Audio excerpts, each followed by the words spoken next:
What's up, everybody, and welcome to What's in Your Glass. I'm your host, Carmelo Anthony. Before we get going, let's first welcome today's guest. You know him as one of the most iconic names in the fashion world. Please welcome to the show the multi-talented John Varvatos. John, cheers, cheers. Cheers, Melo. Good to be with you. Thanks for having me. Likewise, absolutely. Thanks for being on. Big fan. Likewise, man. You know, I'm a fan. I'm a fan of your work as well. So, mutual feelings. Let's talk about that tequila that you're actually drinking right now, the Villa One. Let's talk about that. So this tequila is your new venture with Nick Jonas. First of all, what is your friendship like with Nick, and how do you meet? And what is this collaboration like? Yeah, interesting friendship with Nick. It's a special friendship too. But we met, I guess, about 7 years ago at a dinner in New York that was hosted by Rock Nation, and they were bringing together some people, creatives, people in the sports world, but probably 20 people over dinner just to get together and brainstorm. And Nick and I ended up talking right out of the box. I knew his brother Joe, and we ended up sitting next to each other in dinner, and we never really socialized with anybody else the rest of the night. We got into these conversations about family and music and fashion and life in general. And Nick's is really kind of almost half my age, and it was just an instant connection. It had nothing to do about age or anything. We just connected on so many levels that over the upcoming weeks and months and that we started spending more time together. And he called me, a few days after that and said, I'm in the studio working on some new music. I'd love to have you come by and listen to it and give me your thoughts, because I also have a record label. And he wanted he liked my ear from stuff that we had talked about. And that night that we first met, though, at that dinner, we drank. It was an evening of drinking tequila and getting to know each other. When I got to the studio, he had a bottle of tequila on the console in the middle of the studio. When I walked in at like 4 o'clock in the afternoon, I'm like, oh no, here we go again. And that really became the beginning of our friendship. Was, talking about all different things in life, but over a glass or a bottle of tequila. And the one thing we both shared with it was not only the passion for tequila, but in a celebratory way, how tequila is something like champagne in a way, like you want to share it with good friends and family and enjoy life like that as well. So we spent a number of, days together over the upcoming months when he was in New York or I was in LA. And then we talked about doing a bit of a fashion collaboration, a little capsule. And so we worked on that. And while we were working on that, of course, we were drinking more tequila. And we put that out, and it was super successful. We did a couple of fragrances, actually, that were very, very successful, and won kind of International Fragrance of the Year awards, which is kind of a big thing. And while we were doing that, one day I actually was traveling. Nick called me and said, we should really be doing tequila. We love tequila. We're passionate about it. Nick's a type 1 diabetic. So for him, it's the cleanest, purest drink as well. And it's also, if you can say any spirits are healthy, it's the healthiest of all spirits. For sure, that's totally truthful. So we started the whole thought process on what that would be. Why? First of all, why we would do a tequila. And we said the only way we should do one is that if it's not that we're just someone's going to use our name, but it's really all about the juice. Mm-hmm. The liquid is the most important thing, because that's the thing that we all come back to and that you enjoy. We can be there to help it, but let's really, if we could do something that's best in class, kind of things that you get involved with. You only want to do things that are really best in class. And so he had a pre-existing relationship. I don't even know what that means exactly, but with Stoli Group. and we had a meeting with them, and we had this whole story about what we were thinking about doing, and they loved the whole concept. They loved that we weren't considering another celebrity spirit, that we were really considering it a best-in-class product, that we would use whatever celebrity that we have to help it. But in the end, it was really all about having the best product out there for the price value, let's say. And how could we create something that was competitive with tequilas that were 2 or 3 times the price of ours as well. So that was the beginning of it. I don't know if you want me to keep going there, but no, yeah, because my next question was going to be like, what was the story behind it? But what made you want to launch a tequila, and what was the story actually behind Billy One? Yeah, so wanting to do a tequila was really being so passionate. I've been drinking tequila for almost half my life. When I started, they were pretty shitty tequilas. And it was also, I couldn't afford them, but there was also before the days of what we call ultra premium tequila. That really started in the early 2000s. And today, some of those brands wouldn't even be considered ultra premium because there's such high quality tequilas out there. And Nick also, since he began drinking at the age of drinking age, was drinking tequila as well. So it was a real passion that we shared. And then when we had this connection with the Stoli group, they invited us down. They had just bought a 70-year-old distillery in Jalisco, Mexico, which is in the region of Tequila, and they wanted us to come and visit the distillery.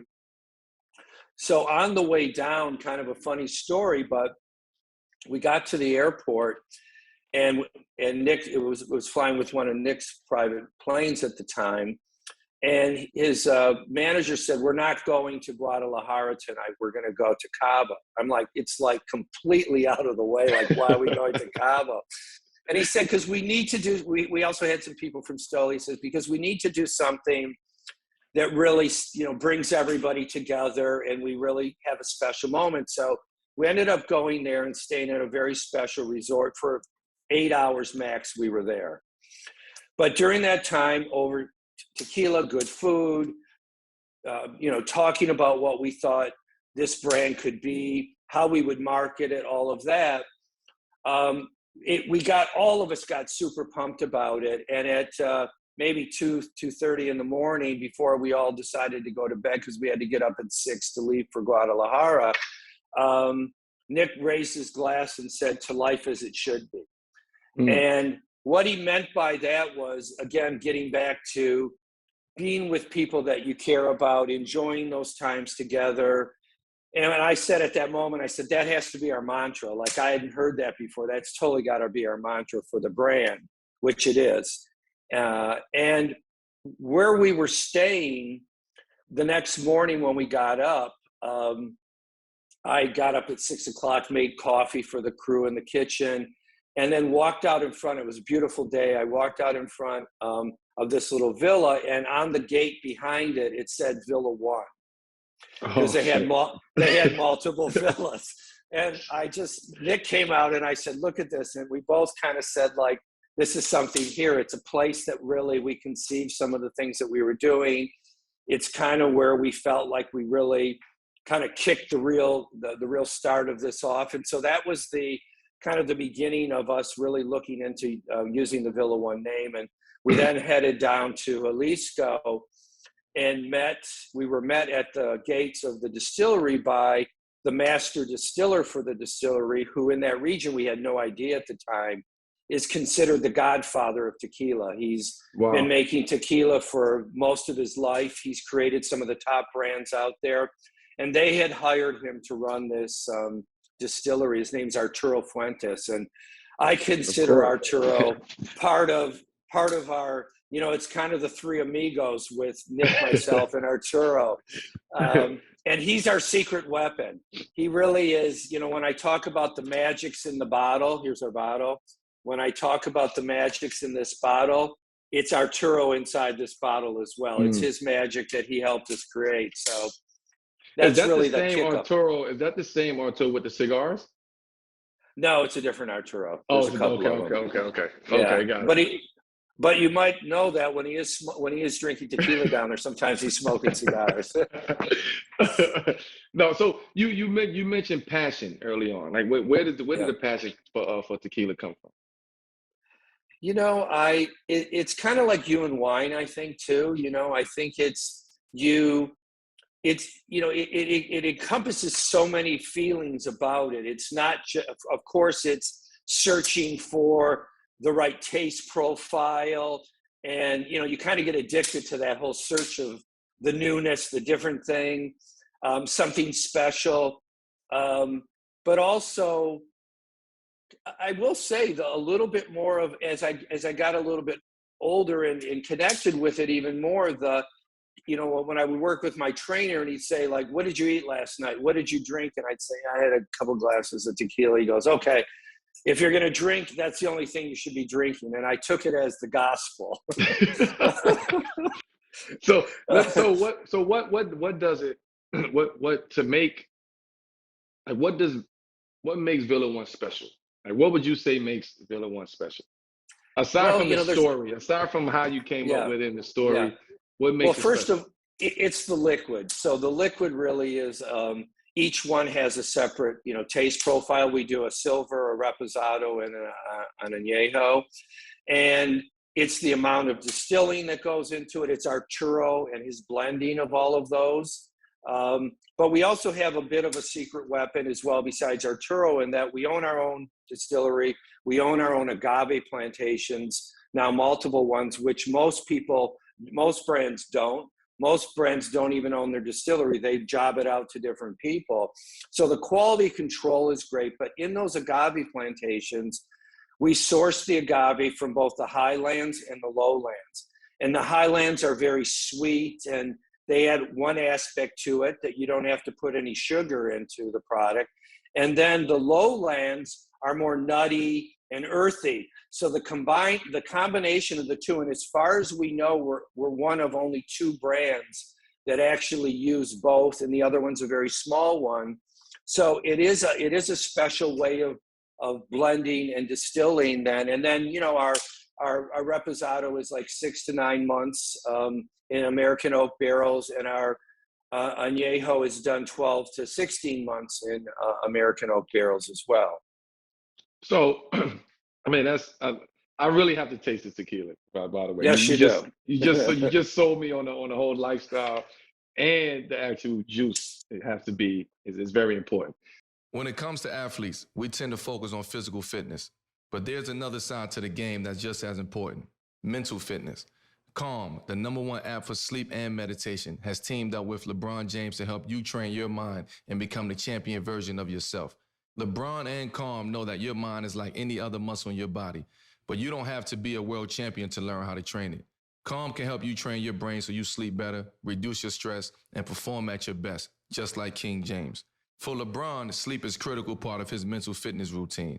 As he says, quote, "Getting good sleep and finding time to rest is one of the most valuable things I can do for my body and mind.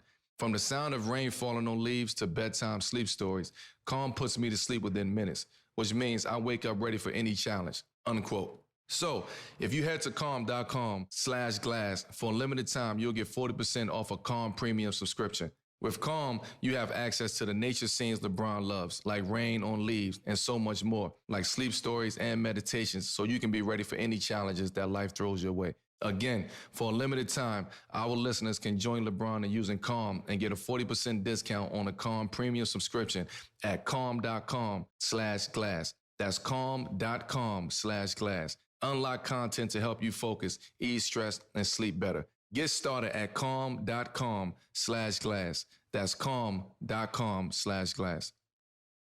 What's up, everybody? For Color Nerds, your favorite Black culture podcast from creators Brittany Luce and Eric Eddings is back. You might know Brittany and Eric from their podcast and Cribby show, The Nod, or you might have listened to For Color Nerds from way back. However, you got hooked, dropped in every week for smart conversations, games, and celebrity guests, as For Color Nerds peels back the layers of Black culture we rarely discuss in mixed company. The show could be discussing about White Power Book 3, Raising Kanan is one of the sexiest shows on TV one week. And the next, recontextualizing the legacies of early Black cinema gems with the creator of the Black Film Archive. For Color Nerds is out right now on Stitcher, Apple Podcasts, Amazon Music, or wherever you get your podcasts. And if you like what you hear, don't forget to follow the show in your favorite app so you don't miss an episode. But stepping away from Tequila for a second and just bringing it all the way back to the beginning. Like, what was it like when you shut up, like growing up in Detroit? And did that have anything to do with? We'll get to that next question. What was it like growing up in Detroit? Well, I grew up in Detroit, really, in the 70s, let's say, was when I was starting to grow up there. And it was, it's an industrial town. So it wasn't a beautiful fashion town. Some people ask me how I got to fashion from there. And I grew up in a little, like 800 or 900 square foot house with 7 people in it. So 5 kids and my parents with 1 little bathroom. But that's all we knew, so I didn't think it was anything out of the ordinary. When I go back now and look, I think, like, how did we ever do that? Every morning, 7 people lined up for the bathroom, But the one thing I did learn there was, one thing I started to really develop was passion for different things. And the first one was really music, because living in that little house, there was really nowhere to hide. I could go down to the basement, but that was really about it. But I took music in a very big way, and I would put my headphones on, and it transported me someplace. I was all of a sudden someplace else. I was away from my 2 brothers in this little room. I was away from my family, all kind of in this house. So, and Detroit was a real city of pride, even though it had been gone through a lot of issues. There was a lot of pride there as well, and a work ethic as well. And so those are the only things I knew growing up was, music, pride for what you do, and the work ethic, no matter what. So, my work ethic started as a young teenager because I had to work, and I had to find a way to get to school and, go on from there. My parents really weren't able to support me to go to college. I had to find ways on my own to do that. So when did you start to pay attention to fashion? When did fashion come into play? When I started to think about girls in a serious way, I really, I noticed one day that I had got a sweater, and I was still in junior high school, so probably 9th grade or something. And I got a great reaction from multiple girls that day. So I'm like, I need to find a way to be involved in this in a bigger way. So I started putting applications into different clothing stores that I could potentially get a discount in. So, not only could I make some money, but I could get some more clothes, And it really started that way. And that's a true story. It really started that way. And it continued that way through high school and even into college. I mean, I then began to develop a passion for putting clothes together, style, following other people's style, mostly musicians at the time, but really following people's style, and never emulating someone, but also maybe Keith Richards' scarf or this person's boots or whatever, pulling different things together and kind of create my own style. Never thinking about, in Detroit, we didn't really even know what a fashion designer was at that point in time. Right. They weren't really around in America at that time. And you had career stops both at Ralph Lauren and Calvin Klein. Right. What was it like working for each? Because it's different. Yeah, it was completely different. They're 2 completely different brands and completely 2 different personalities and DNAs behind those brands. So I started at Ralph Lauren, and it was really where I got my education. I call it Polo University because it was an amazing brand to understand everything from product design to branding, because he's one of the ultimate branders out there in the world. And then when I went to Calvin to head up design at Calvin Klein, it was completely different. It was about sex and a different kind of marketing and a different kind of clothing. and I loved it. I loved that it was something different and it had a different edge to it. And it was probably more in my mindset than the kind of preppiness of Ralph Lauren. It was probably more, you know, the freedom that I had at Calvin in terms of product was probably more in my own personal taste level as well. And then I came back to Ralph Lauren in 1994, where I became head of design for all the menswear brands at Ralph Lauren Polo at that time. What made you want to break off as your own designer? You know, it was at the end of 1999. I happened to be in a store that's now gone that we all know, but Barney's New York. I was walking on the store on Madison Avenue here, and a couple weeks before Christmas, and I was walking around the men's area, and I felt like so many things were looking the same. And just something, a lightning bolt hit me at that point in time, because I had offers over time to do my own thing and have other people back me. But at that moment, I just thought, like, wow, it's absolutely the time to do something different. And I've always been having this idea for something different in the back of my mind.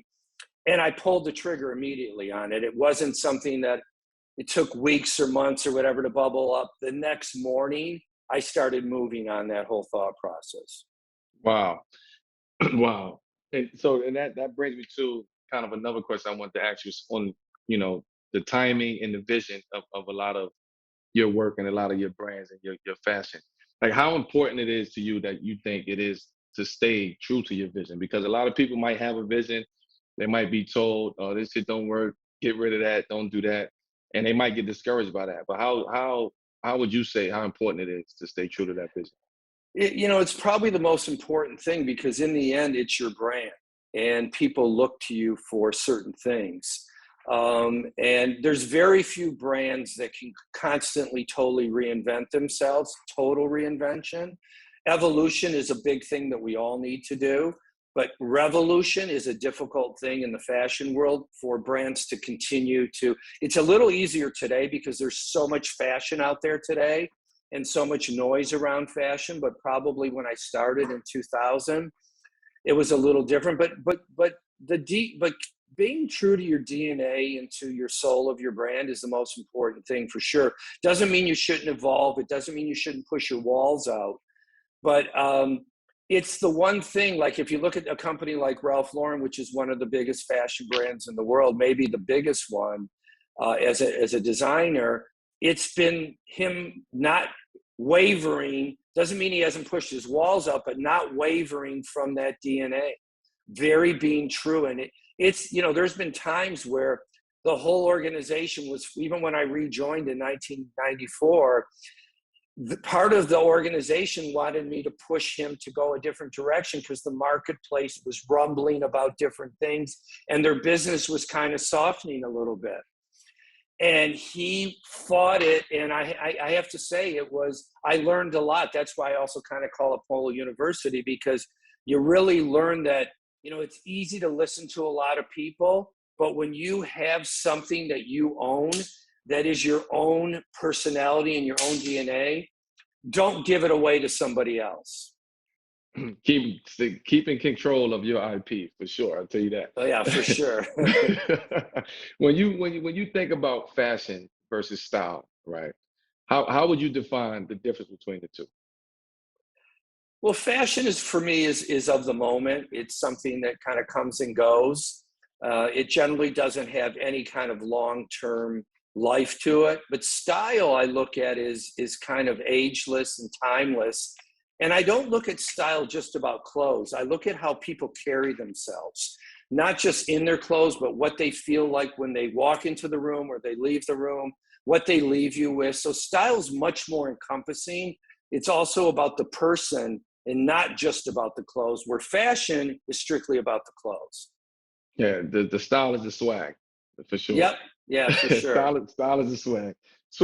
Switching gears a bit. I want to switch gears a bit. I want to talk to you about music. How has music like influenced you throughout your life? Because I know you're very big into music. You're an artist, you know, you're yourself. But how has music influenced you throughout your life? I would say it's the biggest influence for me from a creative standpoint. I find that it's my energy force. So I can't walk into my studio or work from home or whatever I do without having music on. It's just, and the music can change. It can be a different mood in the morning, something different, or what I'm working on might be driven by that. But most importantly, I find it's a real true energy force and a huge part of who I am personally. And I could live with without a lot of things in my life, but I couldn't live without music. There's no way I could live without it. It's too important, and it's important to a lot of people. But and I think it's great. So yeah, it means so much, and it led to, I don't know how many years ago now, probably 6 or 7 years ago, Universal Music approaching me about creating a label together with them, which I've now had for that period of time. And it's been an exciting thing because for me, I've looked at it like I really want to help young artists in a world today that's kind of driven by pop music. I want to give artists that aren't necessarily pop artists an opportunity to get their music out there, because most other than pop, kind of hip hop and rap, there's really not much else out there to, like, rock and roll's not really happening today and that kind of thing. And I've got an amazing young artist right now that I'm super excited from Seattle. And he's opening up for the Rolling Stones in Detroit on Monday night. Oh, that's major. Which is a major thing. And well, the other thing that's really major about it, they are the only African and American rock band that we know of that is living and breathing today, that's total African American, all players in it. And they are badass motherfuckers. I mean, they really are. They are great. And their live show's amazing. And I'm so psyched for them. It's really not about me with that. It's really, his name's Aaron Jones. And I was just talking to Aaron last night, and I wanted to just impart how proud of him I am, but the excitement coming through that phone last night for him opening for the Rolling Stones was like a kid who grew up in Seattle that really didn't have his parents. He was a child of the state. And now he's this, top Billboard #1 song, the longest song on Billboard #1 this year for any rock music. And all of a sudden proved himself that he didn't go the way his parents went. He was really able to stay out of all the mire and all the underground stuff that consumed his parents, and he was able to make something of himself as well. So it's a great moment when you can work with somebody like that, help give them the opportunity, and they rise to the occasion. Doesn't happen very often, for sure, but it's a pretty special moment. Yeah, and to rise to the occasion of opening up for the Rolling Stones, that's in Detroit, which is music heaven out there in Detroit. So it's for sure. Big shout out to him for that. What draw you to certain kinds of music, and kind of what made you want to expand like furtherly creatively into the music space?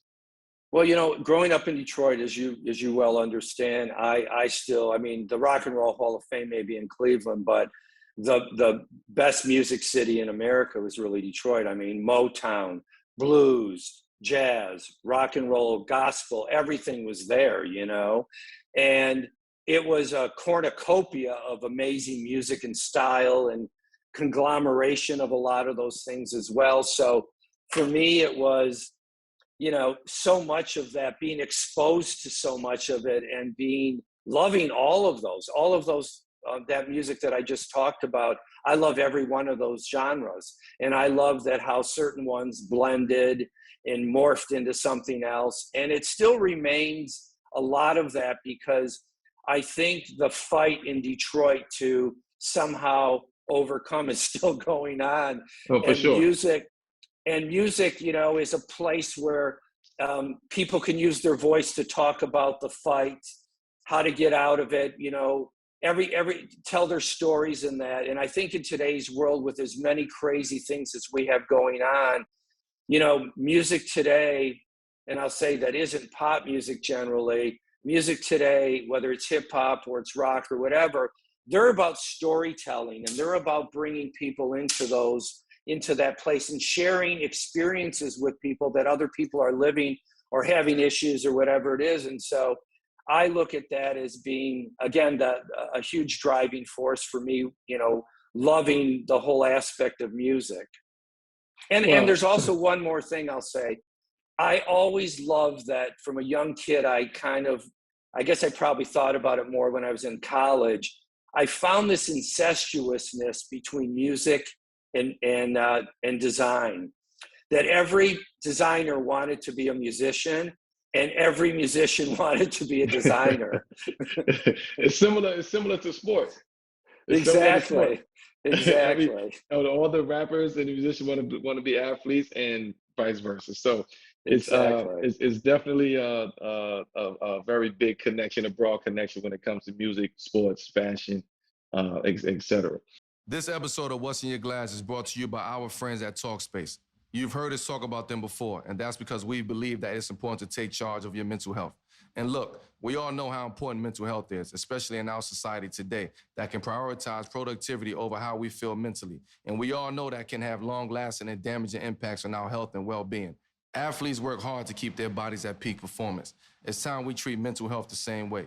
We exercise, take supplements, and eat right to keep our bodies going. Therapy can have the same game-changing effect on your mental health. Treat your brain like a muscle and give it the same level of care as the rest of your body with Talkspace.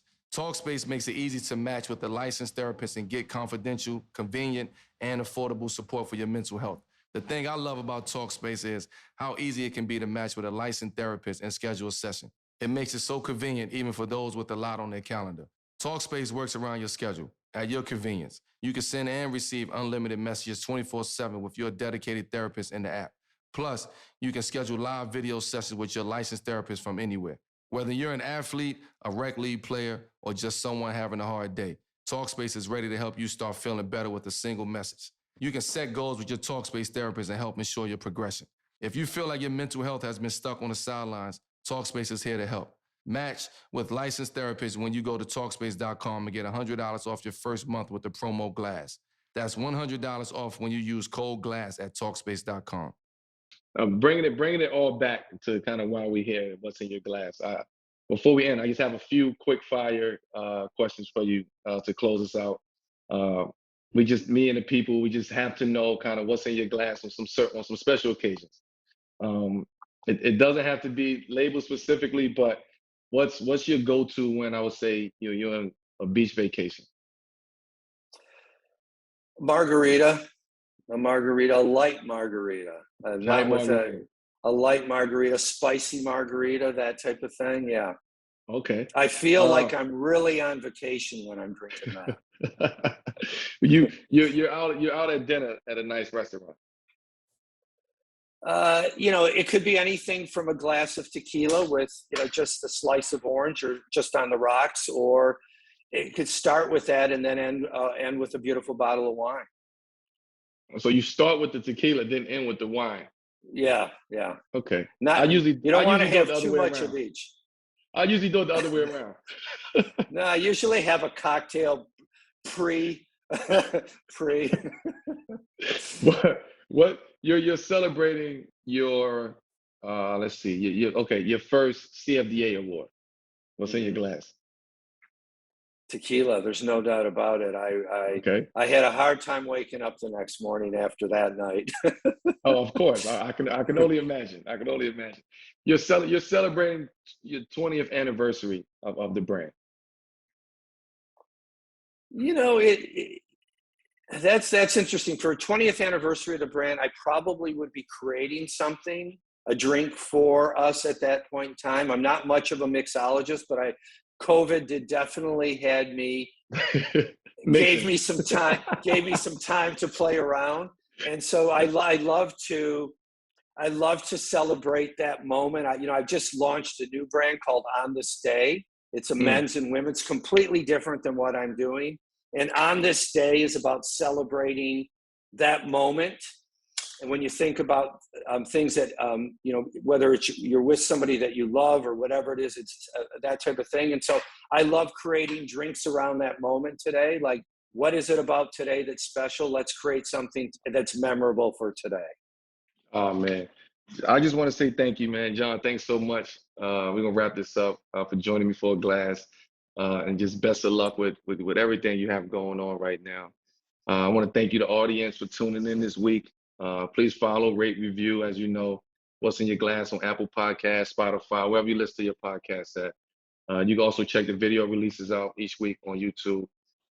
Again, John, it's been a pleasure talking to you. Congratulations on Villa One. Congratulations on your record label, so on and so forth. I'm sure I'll be hearing about the opening for the Rolling Stones during that concert. I'll be paying attention to that. Maybe sipping on some tequila. So, and I'll be you're gonna definitely get some tequila. So absolutely. I can't tell you, such an honor to be with you. Big fan. Keep up, all the good positive vibes that you're always sending out to everybody here. I appreciate it, John. Thank you so much. Okay. All right, my brother. Peace. Bye-bye. Take care, man.